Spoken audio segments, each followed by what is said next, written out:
Hello, this is Maddie Cheers. Welcome to Radical Democracy, and thank you so much for joining us. I am really, really thrilled to be doing this program on radical optimism with my dear friend Chrissy Velez, founder of the Vibe Rise movement. And the reason I'm doing this really is because a couple of weeks ago I was thinking of changing the name to the show because there was a Radical Democracy on the air that was kind of negative and all of that. And all of my friends said to me, no, you're the one that's really radical because you're the one that's positive. You have solutions. You're trying to get people involved and thinking a different way. You're nice. You're respectful. That's radical nowadays. So I thought that was kind of funny.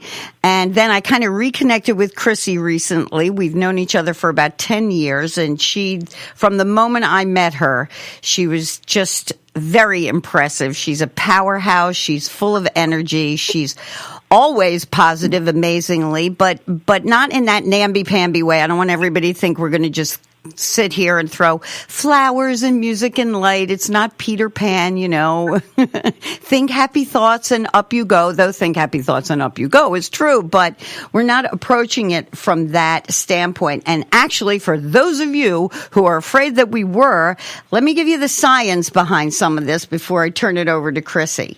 So I looked up these studies on negative and positive thinking and 5 different studies, including those out of Harvard and Johns Hopkins. Fortunately, I found a gentleman who put them all together, and basically what he's saying is what these studies have found is that here's how your negative thoughts affect you and your neuroplasticity. For those of you who don't know what neuroplasticity is, which really I didn't know till I really read the whole thing.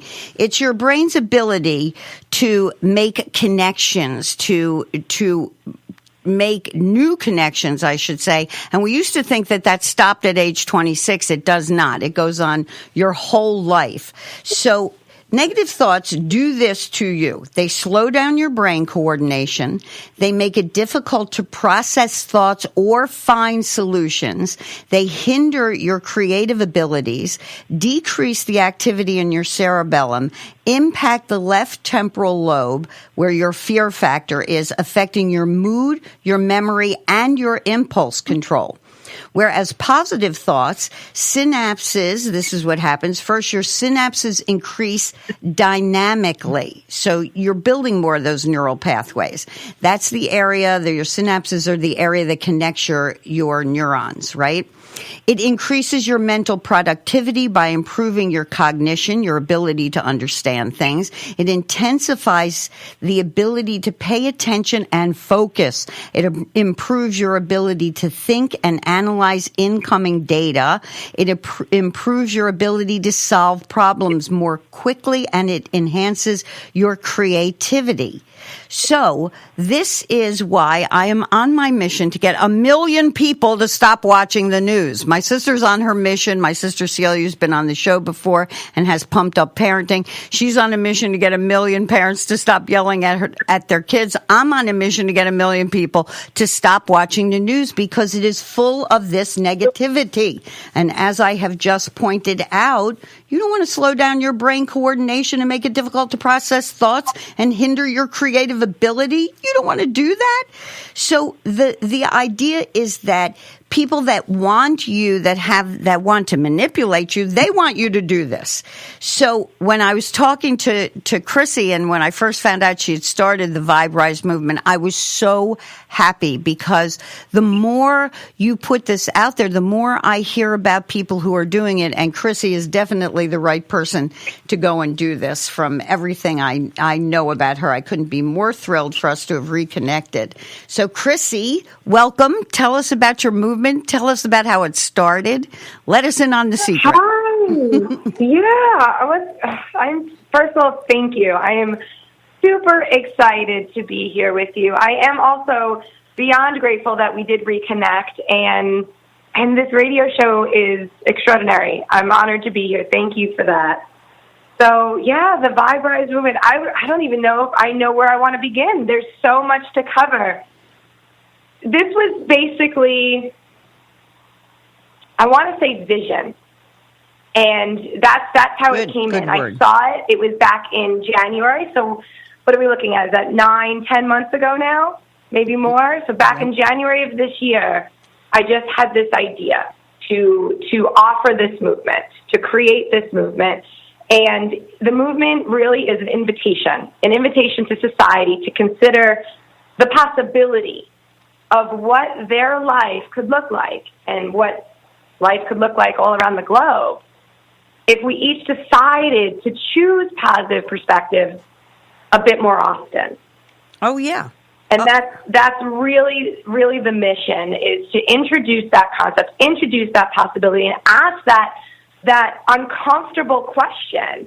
What do you think your life would look like if you started to choose your thoughts more specifically? What would that do for your life?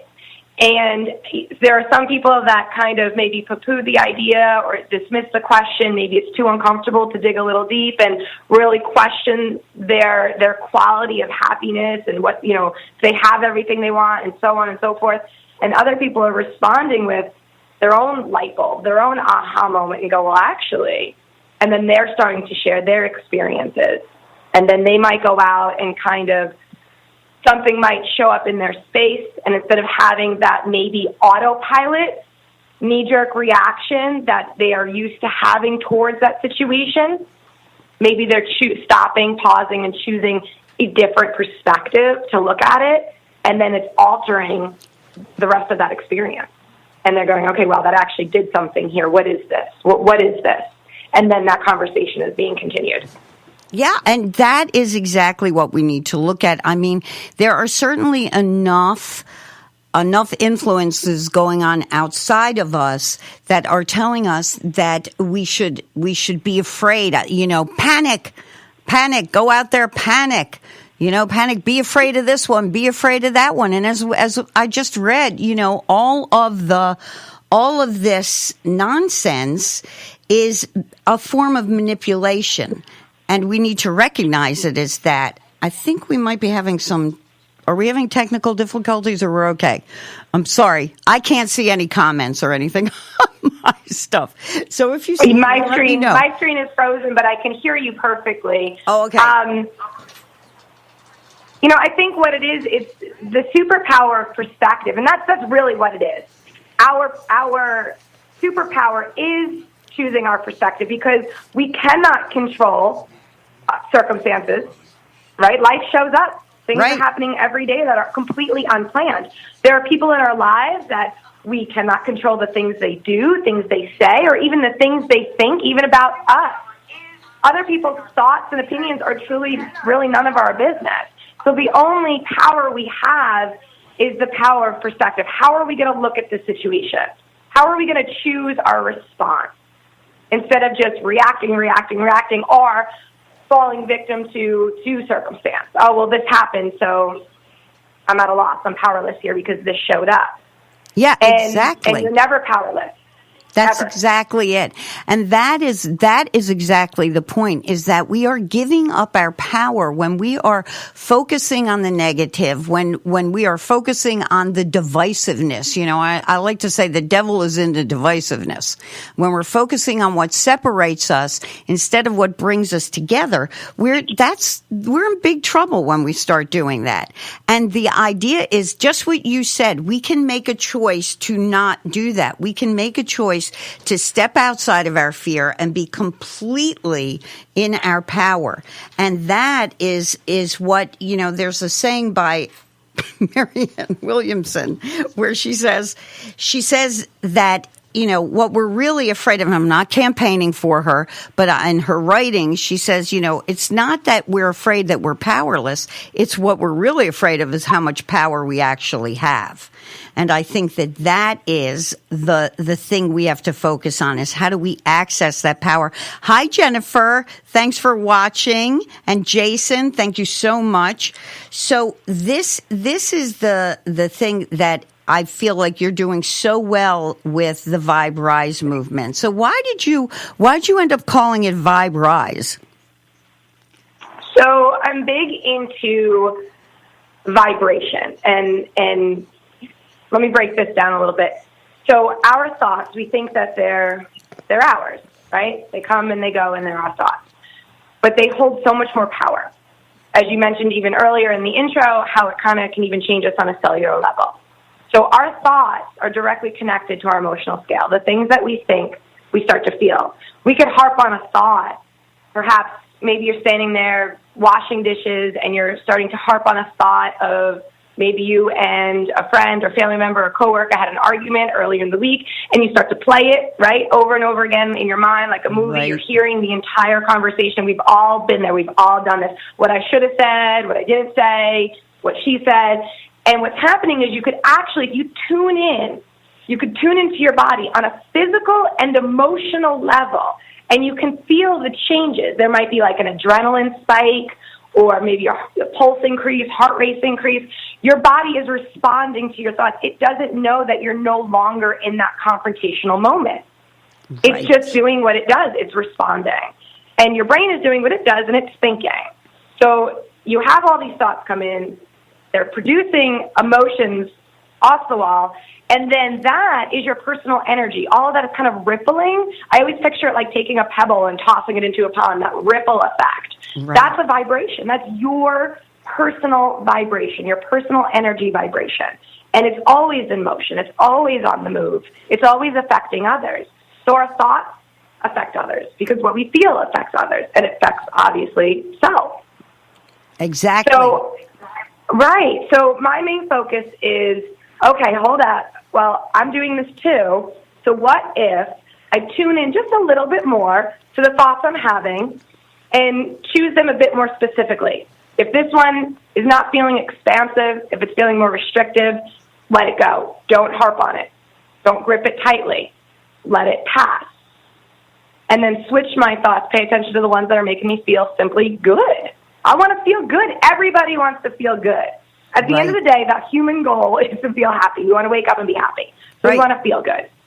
And in Buddhism, so that's what they say. And raising that vibration. Right. The purpose of life is to be happy. And when you're looking at, I think when we're looking at different philosophies, different religions, different spiritualities, whatever we're looking at, you can really begin to judge whether or not something is going to help you and help the world by what the message is. It's really that simple. If the message is coming to you and it's negative and it's this one's bad, you're good, this one's good, you're bad, if it's this divisive qualification of somebody else's sense of good and evil, that kind of stuff, that's old hat. That's an old way of looking at the world. I just was talking to a friend yesterday, and she got slammed on Facebook because she was trying to be compassionate towards somebody who had made some insensitive remarks on Facebook, which, let me go back to this, guys. You want to make yourself happy? Don't make any remarks on Facebook. Don't get into arguments with people. Join Chrissy's page. She puts up wonderful, wonderful, positive things. Look at the Women's Oneness Project. Join us on Facebook because we keep it positive, we keep it upbeat, and we keep it solution-oriented. Not this, back and forth. And I mean, this woman does some amazing work in the world. She is working in such a positive way, and people were slamming her because they felt like her response to this wasn't strong enough. You don't have to listen to somebody else's response. That's the thing, is start listening to yourself, and that takes courage. I've said this a million times on this show. When David Hawking did his research on power versus force, the book Power versus Force, highly recommend. You should all be reading it. But when he did his research, he found that where people really start to become empowered is when they are showing courage. It takes courage to break away from the groupthink. It does. We recognize that. But man, you will never be happier. You will never feel more in control of your life and an ability to, like you said, Chrissy, deal with these things that come up in life. Everybody has things come up. Everybody has sad news, bad news, and everybody ultimately is also going to have to deal with the fact that your life here is limited. So don't you want to take hold of the power that the universe, God, the creator, however you want to look at it, that power that you innately have in you? You cannot take hold of that until you take responsibility for your own happiness. Sure. And optimism, seeing the glass half full, is one of the best ways to start looking at the world. Well, and I think, there's great power in awareness. Yes. To be aware of what's happening around the globe, and to be aware of things that maybe we are seeking to change. Awareness is a wonderful thing. There's power there. Where it starts to teeter is focus. There's a difference between focused and awareness, because if we start to hyper-focus on something, on the issue, we're divided, well, then we're just kind of setting that vibration into motion. We're almost magnifying it, like that energy is feeding the exact thing we don't want to feed. Exactly. So, yes, we are aware that, I'm using this as an example of division. Yes, we are aware of the division in humanity. Got it. But if we switch gears and we keep the focus on how we are united and how we are still coming together and all the things that have changed and all the ways that it is shifting so powerfully, and we just keep feeding that vibration, feeding that focus, give your attention to that, let that grow, feed that energetically. Exactly. And that's, I love in all this apocalyptic talk that's going on, like we had 30 years, then we had 12 years, now we've got 9 years, all this. It's the end of the world talk, which has only been going on since since there have been human beings. So in all this apocalyptic talk, I looked up the actual meaning of the word apocalypse. Do you know what it actually means? It actually means to uncover, to reveal, to disclose, a revelation. That doesn't sound like the end of the world to me.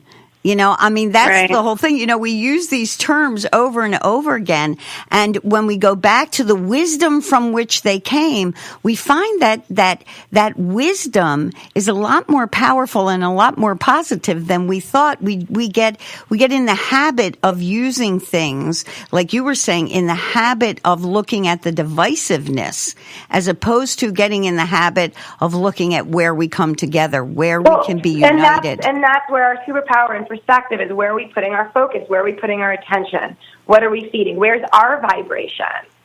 Right. If I'm riddled with worry, concern, stress, fear, anxiety, I'm not sure what good I'm going to be for the globe. I don't know how I'm going to help society if I'm crippled, locked in my house, going through the human scale. Right. But if I can just tune in and go, okay, this is what I'm feeling, acknowledge it, and then almost kind of switch gears and go, okay, well, what can I focus on? What is more helpful? What do I want to see happen for us as human beings? What am I seeking? And kind of put my focus on that instead of the lack thereof. Exactly. Start seeing what is showing up. Where is their abundance? Where is their gratitude? Where is their unity? And there is so much of it. Yeah. There is so much of it. There is so much abundance. There is so much unity. These men and women all over the world. I'm meeting them. I've been traveling all summer, and I'm meeting them. And there's so much love available. There's so much human connection available. It is happening. We are shifting. The world is waking up. Oh, it's absolutely happening. And if you get yourself unaddicted from the news, if you get yourself off of that teat, which is I always feel like every news thing should be, you remember the old Dr. Pepper song? Because here's the news. I'm going to sum it up for you in a song. I'm a victim. You're a victim. He's a victim. She's a victim. Wouldn't you like to be a victim? To be a victim. Let's be a victim. That's the whole political campaign. It's everything on the news. It's keeping you stuck. It's like, and if you let that energy in, if you keep that coming in, that is where you will remain. You will remain stuck. You will feel powerless. You will feel angry. You will not be happy. It's really that simple. And when you hear that stuff, you got to shut it off. You got to turn it off. You got to recognize that you have that power within you to make that choice. I always recommend to people, there are two movies everybody should see. Life is Beautiful, the Academy Award winner from years ago, and also the documentary Happy. Because it looks at people in all kinds of different situations, Happy, that the documentary, that really you wouldn't think they could be happy, and yet they are. So it boils down to a lot of what you're saying.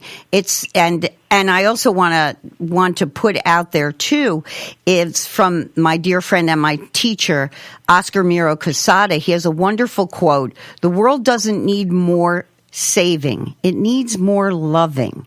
And I think that's the power of positivity, is that it's a way of loving yourself, and that allows you to love others. It is a way of life. It definitely is. And it's not putting a pretty pink bow on it or ignoring things that are happening. It's not that. It's not repressing emotions. Right. We are human. We're having a human experience right now, and we're going to feel things. But it's to look at it and go, okay, well, what's happening here for me right now? Why is this a trigger for me? I like to call it shadow work, call it whatever you want, but kind of tuning in and going, okay, what's going on here, and finding the gift, pulling the gold out of it. Yes. I do it daily. There are times, just last weekend, on the weekends I'm waitressing. And there are times I'm mid-shift and something will show up in my face, a behavior or something where it's not resonating, or I'm having some sort of reaction to it emotionally. I'm going, okay, well, turn inward. What's going on to me? Why is this a trigger? Why am I making this matter? What am I making this mean? Right. And kind of pulling that gift out. Right. And it's life changing. It really is. That's where your freedom is. That's where your happy is. That's where your power is. Oh, yes. And that's where you can raise the vibration of self and everybody else. Exactly. And that's what takes practice. And it really does. I mean, it is a practice. It is a practice. It really is. I drive the Long Island Expressway every day.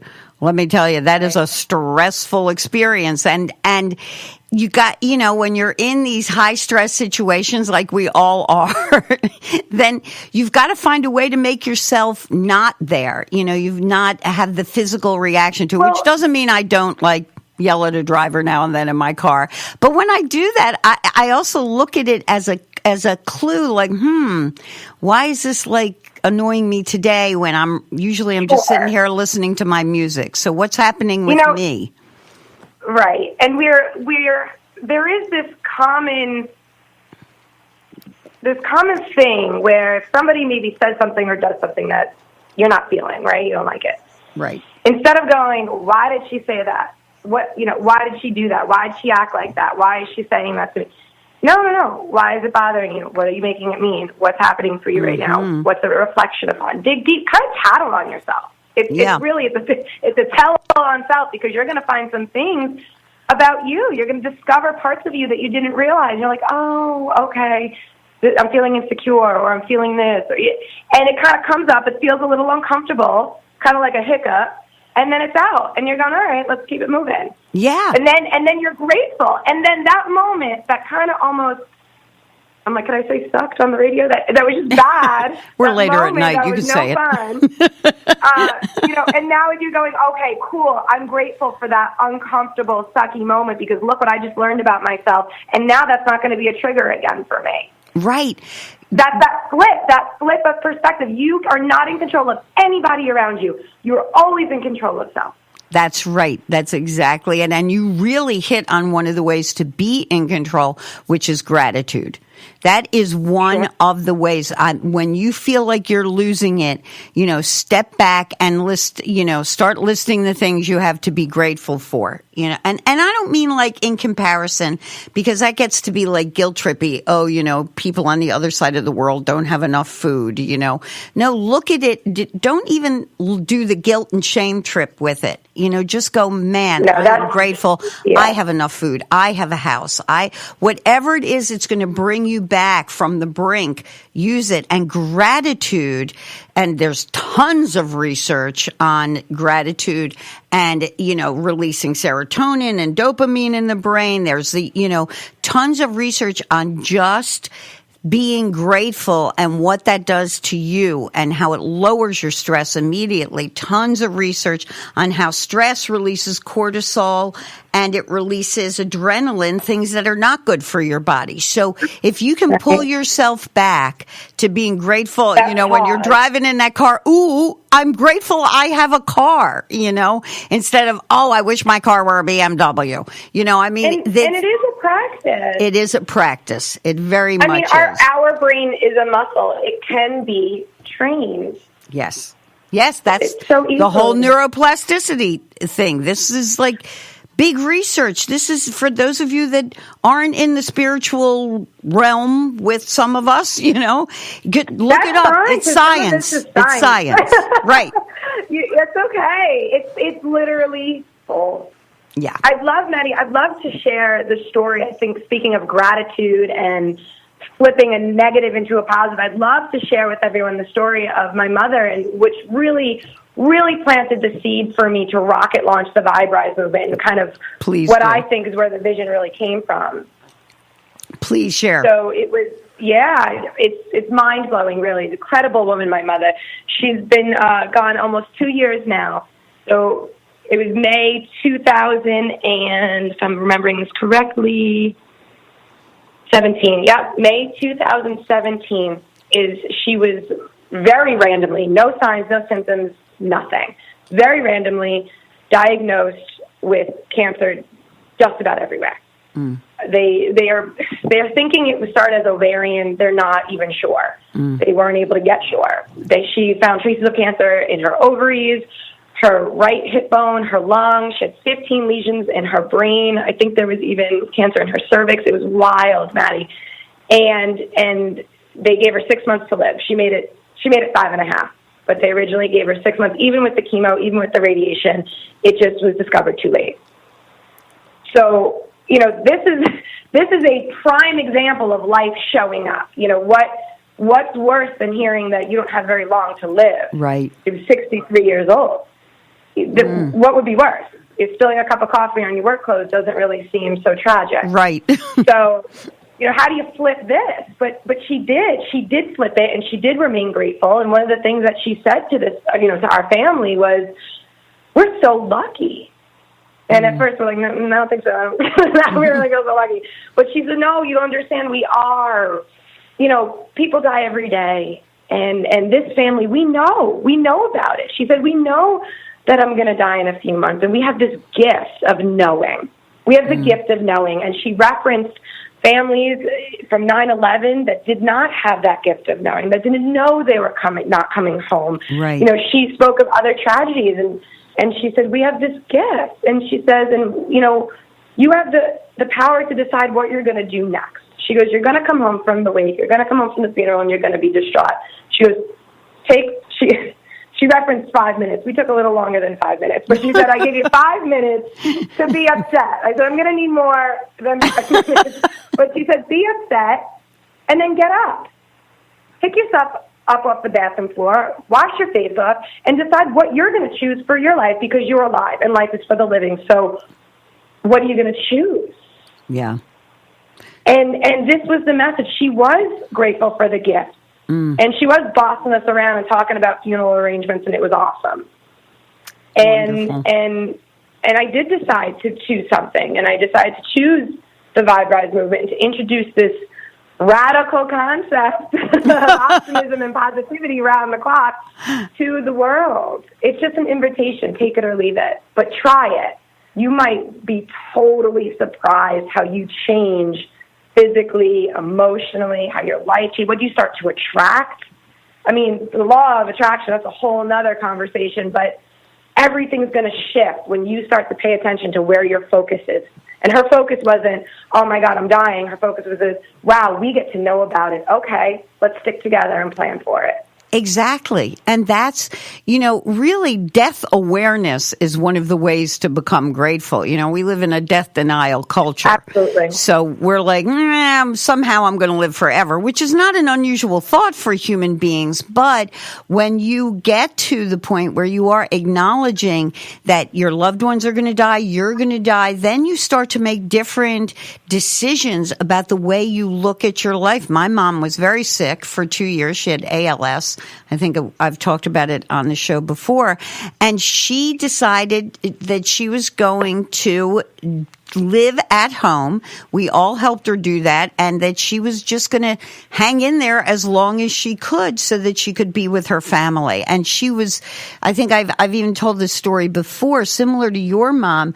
Her social worker loved to come to see her. My mom was a very wonderful, kind person in the world, and she would come to see her, and my mother couldn't talk after a while because of the ALS. And she said she was the only person I would ask her. The social worker said her name was Karen. Karen would ask her, "How are you doing?" And my mother's response would be to point to her and ask her how she would go, "Fine," and then ask her how she was doing. And I think that when you are in that state of appreciation, when you understand that this is limited, you really don't know. Like the old saying, you could walk out of here and get hit by a bus tomorrow.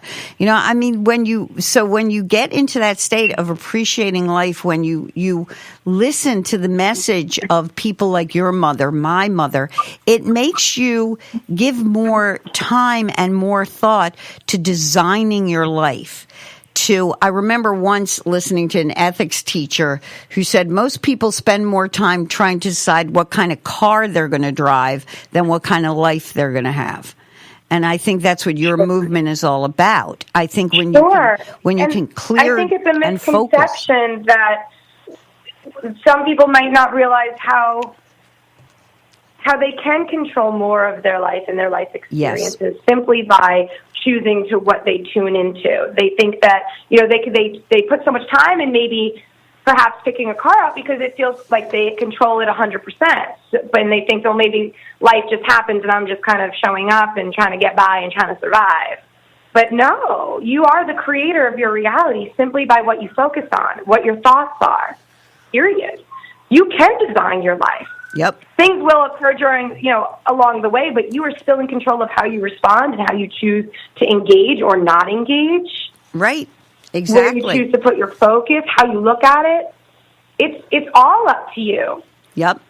It's why, so many people, when you look at religion and, you'll see people who choose violence because of religion, and then you see people who choose peace. That say that same teaching is talking about peace, not talking about violence. And that's the choice you make with yourself every day. And every day we make choices. Every day. And one of the most wonderful practices that I have learned from Native American, I know a lot of people do it, but for me, it really came to light with working with the Haudenosaunee, the Iroquois people, or Iroquois. And they have something called the Thanksgiving address. And they start every day. Oh, I love this. I know. They start every day, because you've sat in circle with me. But yes. Every day begins with listing the things that we have on the earth to be grateful for. Starting with people all the way up to the Creator, every little thing. And as you go through each category, when you go through the categories of people, the Mother Earth, water, plants, trees, creepers and crawlers, the four-leggeds, the feathered creatures, the air, the sun, the stars, the rain, the Creator, and you tell people at the end, if you feel forgotten, you're now remembered. By the time you get to the end of that prayer, even if you do it briefly and you think about all of the things that you have to be grateful for, they do it to put your mind in the right place to make decisions. So it comes before the actual translation of the title, Ahenda Galawadegwan, means that which comes before all else. They do it before they make laws in the Grand Council because their mind has to be in that positive place in order to sit and communicate effectively with somebody who might disagree with you, in order to show them the respect and the kindness that they deserve, and to see in them that spirit that can teach you something. And if you can't see that in yourself, if you aren't reaching inside and going, oh, I can teach myself things, then you're not going to see that in somebody else. Right. So I think that this reaching in, I love that whole concept that you talk about of reaching inside and pulling that positive lesson out of the negative and making it a practice, making it something you do. Yeah. Always, every day, every moment of the day, you can easily find something that is upsetting or stressful or sad or tragic or, and anxiety inviting. You could find something that we could label negative, right, to focus on. Sure. Just as easily as you could find something to be grateful for and thankful and something that brings you joy and how you feel loved and supported, et cetera, et cetera. So it's just a matter of what you want to choose. Where do you want to put your focus? Right.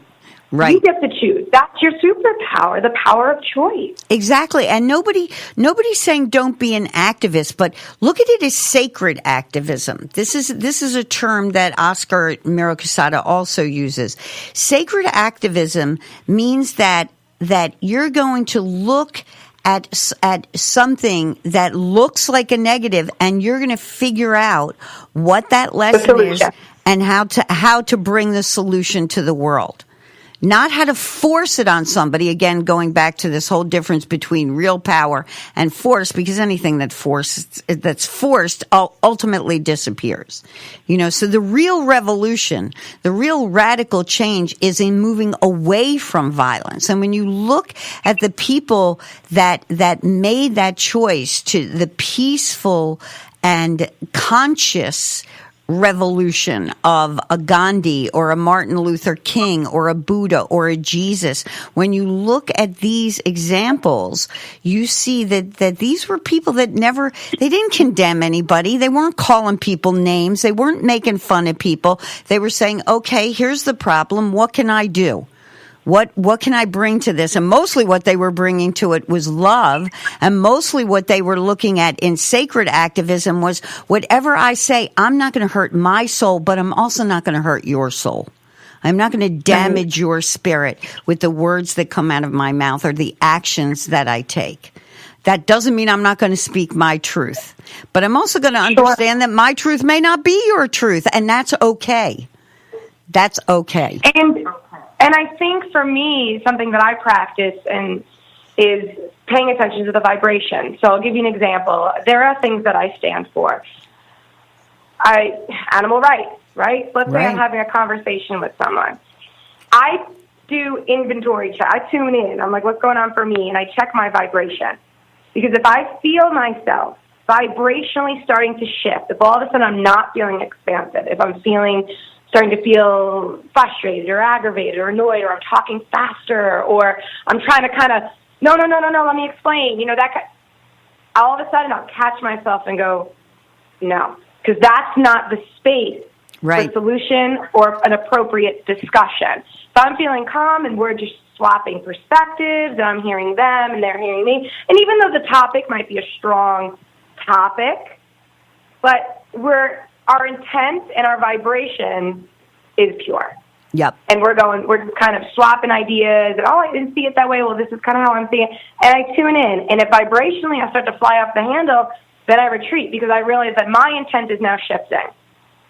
And now it's becoming more about force instead of about solution focus. Right. Exactly. And it's that's okay. important. We really have to get into that place where we say to ourselves, it's okay to say, I can't have this conversation right now. I'm not in a place where I feel like it's going to continue respectfully. So let's take a break. Let's go eat ice cream. Let's go do something together as friends and stay friends and stay in that space. And we'll pick this up another time. I mean, all of those things are okay. We don't have to keep hammering at something or hammering at our point. Once you're hammering away at a point and you feel like you're trying to force this down somebody's throat, that's your ego. And once your ego's speaking for you, you might as well. There's no communication going on there, And this method that you're talking about of really stepping back, taking time, slowing it down.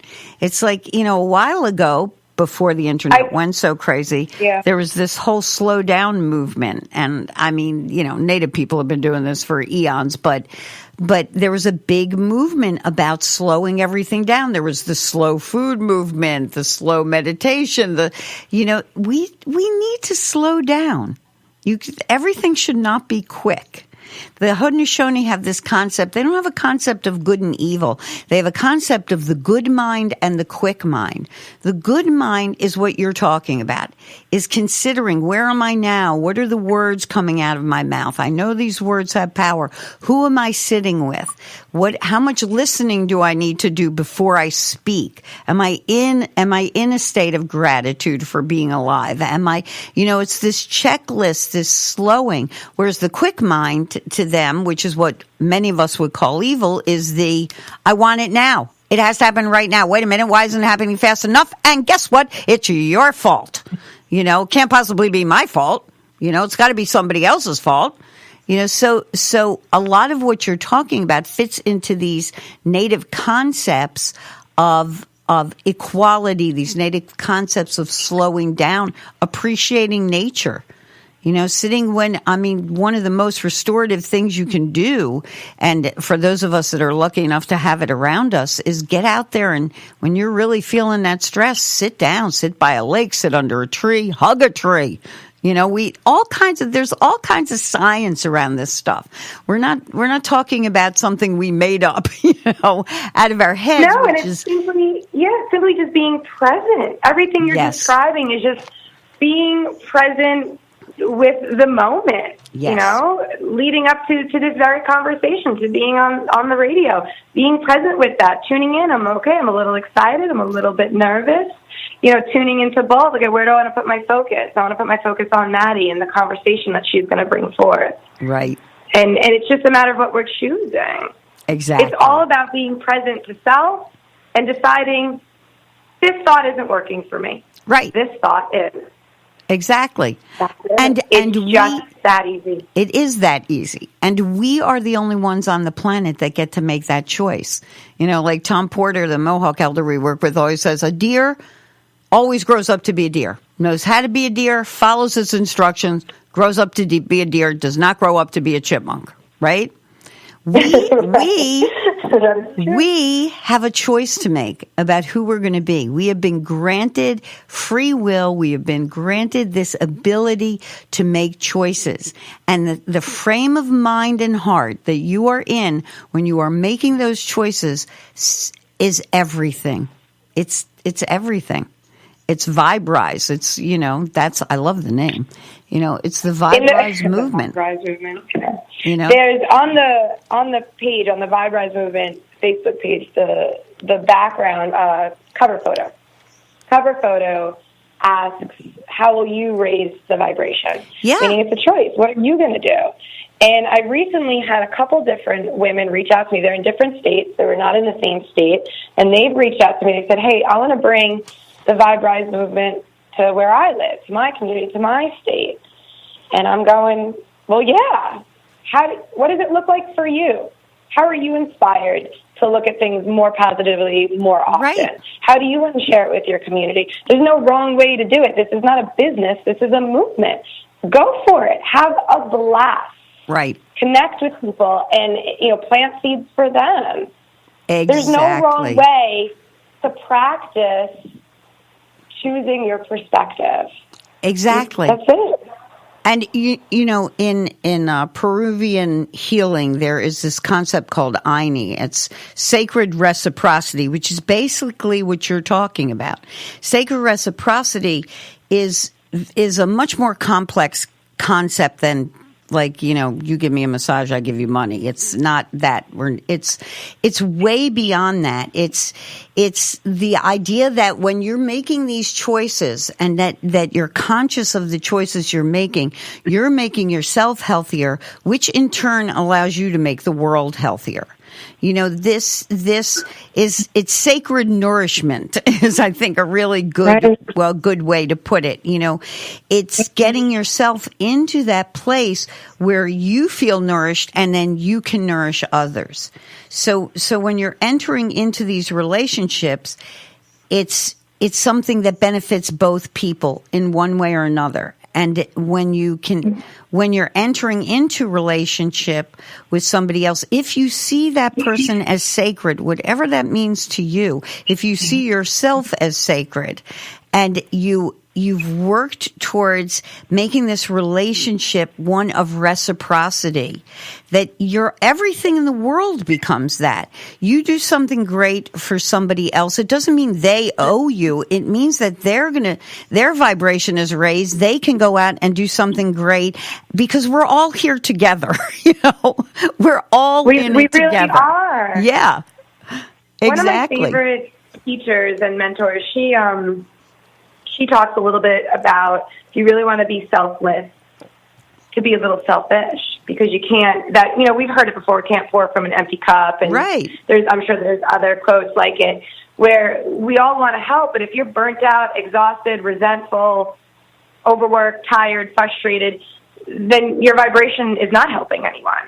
Right. And when I speak a lot with, when I'm doing life coaching with other women, now I'll try to kind of introduce this concept to them. I always go to my favorite go-to is when you get on an airplane and they say, if there's a child in your lap and, you know, we're going down, something's awry, and those oxygen masks come down, the mother's instinct is going to put the mask on the baby. But in fact, the second you do that, you lose oxygen, then the baby's alone. Right. So you're actually supposed to put the mask on yourself first and then the child, to keep you at 100% so you could be there for that baby. And I believe in that, to keep yourself at 100% so you can help and lead and heal and inspire others and be of service to the globe. You can't do it if you're wiped out and you're annoyed. Exactly. You're not going to be able to do it. Exactly. And you have to that's balance. That's sacred reciprocity. You have to keep things in balance. You have to keep yourself in balance. And it's not that this has to be, it's like you said earlier, it's not like it's going to be 24/7. There are going to be days where you're like, oh my God, what the, you know, there are. But the more practice you have, the more you can go, whoa, let me step back. Let me just take a minute. And this is also practicing. I mean, I don't want to spill into a different conversation. We can save it, but that goes hand in hand with practicing boundaries. Yes. You know, pulling away from being that people pleasing. You know, saying no, thank you. That's not for me. No, thank you. I don't want to do that today. No, thank you. That's not speaking to me. No. Yes. We're afraid to do that, so we're giving, and then we're just flat on our face. But if we're setting boundaries, it's healthy and it's part of self-care. Yes, and if you don't, and this is one of the things my sister even talks about with parenting, if you don't set boundaries with yourself, with your children, they will never learn to set boundaries for themselves. This is a very important thing, you know, and that's why, I mean, it kind of sounds like a joke when I say turn off the news, but that's a boundary. You need to set that. And I mean, really, not everybody, unfortunately, but we're all going to vote next November. Do you really need to listen to this day in and day out? I mean, ask yourself. And then if you are listening to it day in and day out, how are you walking away from it? What are you bringing to the world after you've listened to whoever you choose to listen to? And then ask yourself, am I really in sacred reciprocity? Am I really making the world a better place because I'm running out angry and miserable and, you know, I'm talking on the phone while I'm driving because I got to talk to the person who agrees with me so I can scream and yell and state my point of view. And really, are you helping? Are you in service? And this is what, about, are you happy? And are you happy in that moment? Exactly. I would be probably not so much. Probably not so much. Exactly. Not so much. And that sounds very unhappy for me. Yep. And I love that concept, the whole idea of being in service to each other. That's the idea of reciprocity. You can take away the sacred part if it makes you uncomfortable, if you're listening. But the idea of reciprocity is that we are in service with each other. We are having right relationship. We are raising the vibe of each other. And you're exactly right. Well, when I have you back on, which I'll obviously have to do because we only have 5 minutes left. But, when I have you back on, we will talk about this idea of boundaries, and maybe, I can have you on. We'll figure it out how we're going to do this with some other people. But I mean, it's all connected. It's all one thing. And I think you were talking, didn't you talk to a group of high school kids recently? Or I've done a couple public speaking. I think you might be thinking about when I was still living in New York. I did speak to, I believe it was William Floyd High School. I did speak with them, and I spoke actually about, and this is all tied in, the power of choice. Yep. Overcoming eating disorders. I spoke with the females specifically, actually, and it was extraordinary. And again, the roots are always in you have the power of choosing. If you don't know what to do, choose a resource. They'll know what to do. Right. Exactly. So you can choose something. There's always something to choose. Yep. There's always, there's a million sayings about this. The breakdown that allows the breakthrough. And when you talk about that, the breakdown that allows the breakthrough is getting yourself to do exactly what you're talking about. In every crisis, there is opportunity. In every one, like what you saw with your mother. The courage that I saw with my mother, in everything that seems like it's a negative, there is, just like you said, there is that positive to pull out. And it's all about your focus and all about your choice, the choice of how you look at it, how you're going to see it. Are you going to forgive if forgiveness is necessary? These are all the choices we have the power to make as individuals. And the more we turn over the power, the more we blame, the more we point the finger, the more we look at ourselves as victims, the less and less and less power we have. Maybe you were a victim of something horrible, and you should grieve it. You should acknowledge it. I'm not saying that it didn't exist, but I am also saying that if you stay in that victimhood, you will have no power in your life. Somebody else is going to continue to make all the choices for you. And that's not raising anybody's vibration there. That's dragging us all down. That is the ultimate goal, is to raise our entire energetic vibration worldwide. Everyone just rise up and feel just a little bit better on the day-to-day. Yeah, and it's like you said earlier, it's not that you're not aware that these things are going on, and it's not that you don't take actions. I mean, the friend I was talking about that got really slammed, she takes actions all the time to help people. Sure, her life is dedicated to helping people have better lives. And, for somebody to slam her it just shows you that, you just never know. But she can deal with that. She can pull back, grieve, recoup, because she allows herself that. Rather than allowing it to stop her from going forward, she goes, whoa, I gotta step back. I gotta get off Facebook. I gotta, whatever action I have to take right now, I'm going to take that action, because I cannot let this stop me from raising my vibration and raising that of the planet. However you want to think about that, it's all energy, folks. All of it. It's all energy. Always moving. Always moving energy. Always.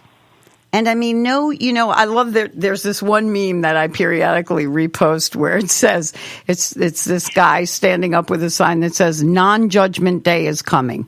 That's like my favorite meme of all You time. can't wait. Cannot wait for that. Right. And bring that to yourself. Stop judging yourself so much and stop comparing. That's the other trap that people get into. You know, the comparisons, oh, this dream didn't work out. Sometimes, you know, you go for the dream. Go for it. I was just having this discussion with my niece. Many, many, many conversations ahead of us on boundaries and the release of judging self and others. Mm-hmm. The list is long, Maddie. Yes, yay. Yay! Yay. So thank you all for listening. I'm sorry there was no call in today because we had Chrissy calling in, but feel free to comment afterwards. This is up on Spreaker, SoundCloud, Spotify. You can find us if you search Strong Island Radio, and then you can even search Radical Democracy with Maddie Cheers. So seek us out. If you have comments you want to make, join the Women's Oneness Project, join the Vibe Rise movement on Facebook. You know, we'd love to hear from you. Next week, we'll be talking real radical democracy. We're going to talk about the great law of peace, and we're going to talk about applying those positive boundaries. It's actually more or less a continuation of what we're talking about today, just applying it to government. So I want to thank my producers. I want to thank Bobby Lucera. I want to thank Jason. I want to thank you, Chrissy, with all my heart and love for being on the show and making it so wonderful. And we'll definitely do this again sometime soon. And I want to thank all of you for listening. So to all of you, peace, love, and optimism. We're out. Thank you.